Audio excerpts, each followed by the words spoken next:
O Mago. Tem um livro que eu gosto muito, e pena que eu só tenho ele em PDF, não posso mostrar para vocês, que chama Isaac Newton, O Último dos Feiticeiros. Você pode achar facilmente para comprar aí.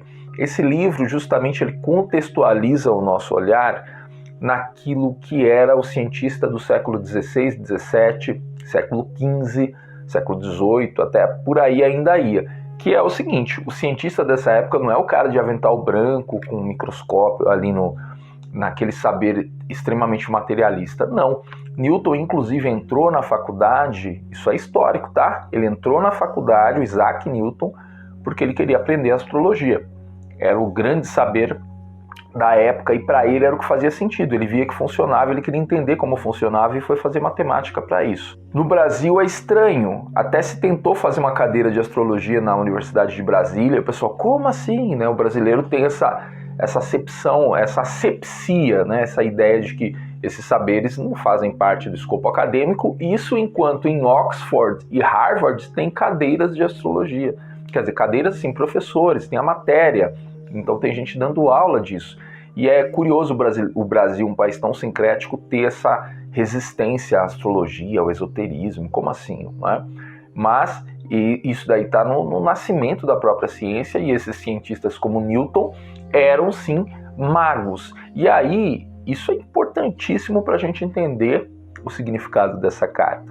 Entender que para quem desenhou esse mago aqui, lá no Porto de Marsella, no caso do Tarot de Marsella, a ideia do mago não é a que a gente tem hoje, né, de quem faz truques, ou mesmo a ideia do mago magista, que é aquele que mexe com a Wicca, com a bruxaria natural. Não, lá era o cara que botava a mão na massa para tentar mexer com os elementos, criar aí receitas, criar soluções a partir da natureza, usando os elementos físicos, mas também usando o saber esotérico. Então a gente pode entender que o mago, trazendo esse significado original, e eu não consigo ver de outra forma na minha maneira de entender as cartas, essa maneira de vamos ressignificar tudo tem a ver com a nossa época, não.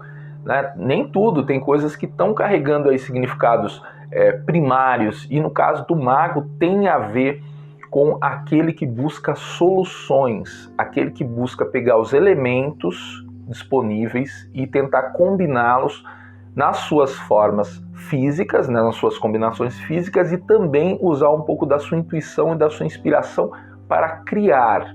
É aquele que busca, aquele que cria, aquele que emenda os pedaços para tudo funcionar.